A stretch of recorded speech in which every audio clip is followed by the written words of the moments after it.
有冇留意，當你返到屋企時，你係咪會除咗件外套，隨手放埋一邊？到放假休息嗰日，又係咪成日坐喺梳化度休息到咕咕聲？其實即使生活上嘅小習慣，每個人都未必一樣，甚至可能其實同智力有關係。大家有冇一啲習慣一直好想去改？不過有可能你呢啲習慣正正代表你比其他人更聰明嘅標誌呢？今次我就同大家介紹下聰明人擁有嘅11種奇怪習慣。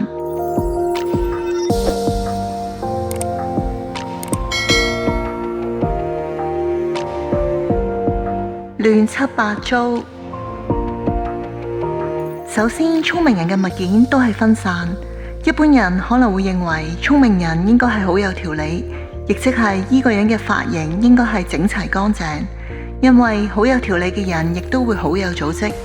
事實上，真正聰明嘅人卻啱啱相反，佢哋嘅工作環境往往相當之亂。咁唔係因為佢哋懶惰，而係因為佢哋太過專注於眼前嘅問題，整理反而變成次要。有研究證明，凌亂嘅工作空間有助思考同創新。有一位科技巨人就係喬布斯，佢嘅工作室出名亂到不堪入目。其他名人嘅例子包括畢加索同愛因斯坦，佢哋嘅工作環境都係一塌糊塗。懶水浴。好多歷史上出名嘅天才都係唔太怕凍，例如美國國父富蘭克林同美國總統羅斯福，佢哋不約而同都係會喺冬天最寒冷嘅天氣去游泳。對佢哋嚟講，已經養成咗一種生活習慣。自古以嚟有話沖凍水其實對身體好有好處。西方醫學之父希波克拉底相信水療可以減輕精神緊張，尤其當你身體被迫快速咁適應時，血管就會產生衝擊，你嘅身體會喺好短時間被激活，從而改善心情並且提高工作效率。現代有些人會透過蒸暖桑拿又再淋冷水浴嚟改善血液循環。自言自語。大家至少應該嘗試一次。外面嘅人可能會覺得好奇怪，但自言自語其實有助思考同記憶。聰明人經常用呢種方法嚟整理思路同有效地處理信息。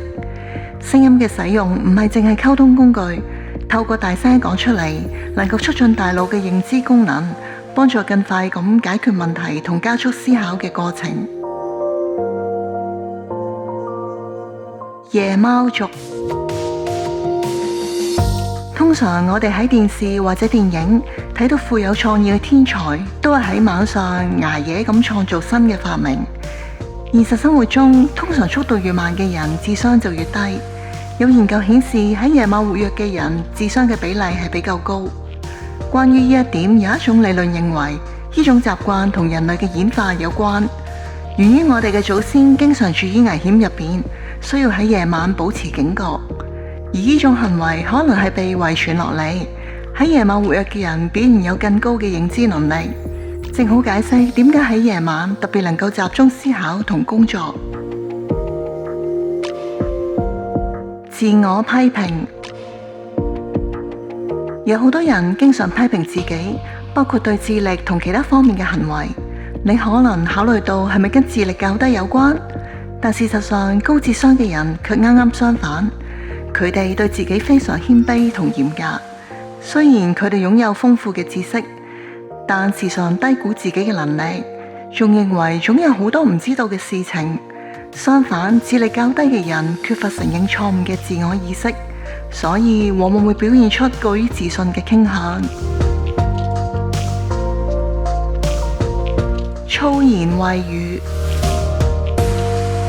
喺社會上認為使用粗俗語言嘅人一般教育程度同埋智力水平比較低，但研究顯示實際上又啱啱相反。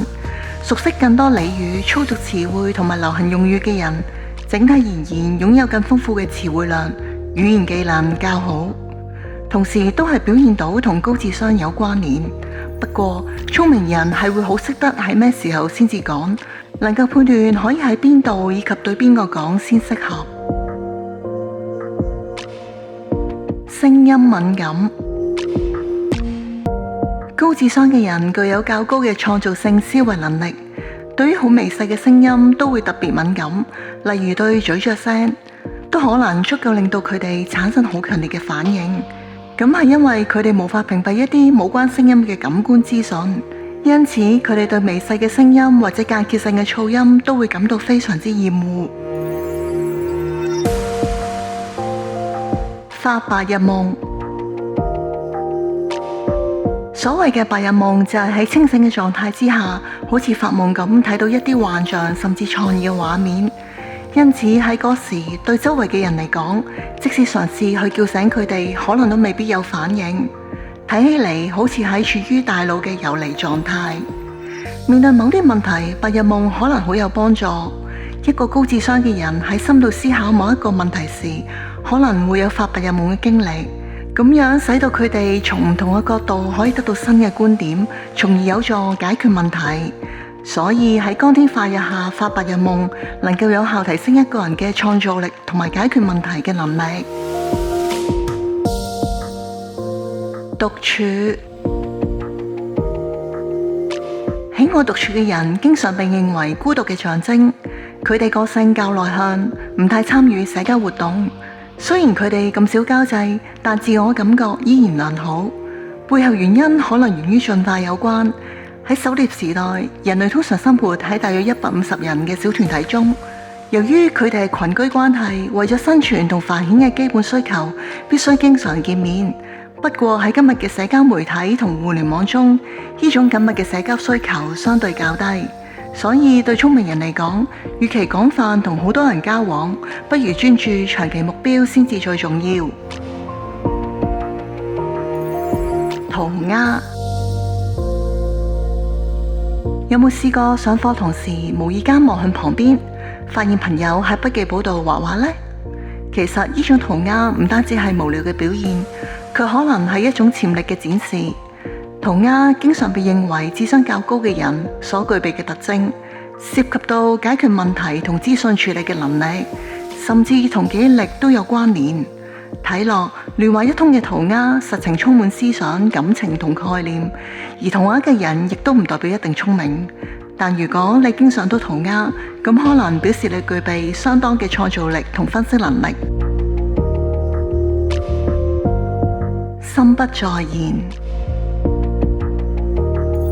成個人懶洋洋攤喺梳化度，睇落似係毫無成效咁浪費時間。聰明人係唔會浪費任何時間，總係忙於解決問題，或者忙緊進行各種項目。但事實上，腦袋特別發達嘅人並唔一定進行顯而易見嘅活動。好多時候其實只有大腦係積極工作，即係或者經常見到坐喺梳化度嘅人，睇起嚟只係坐喺度，實際腦海可能瘋狂工作。不過對嗰啲好少進行深度思考嘅人，發現好可能比其他人更加活躍，因為佢哋好容易感到無聊，唔想度過空閒嘅時間。所以即使睇嚟好奇怪嘅習慣，實際上可能係合理嘅行為。每個行為背後都總有佢嘅原因。當你重新關注自己時，可能會發現一啲好有趣，屬於你天賦才能嘅證明。大家又有冇好特別嘅個人習慣？歡迎留言交流一下。如果你中意條片嘅內容，希望你可以訂閱我嘅頻道、按讚同分享。多謝你睇到最後。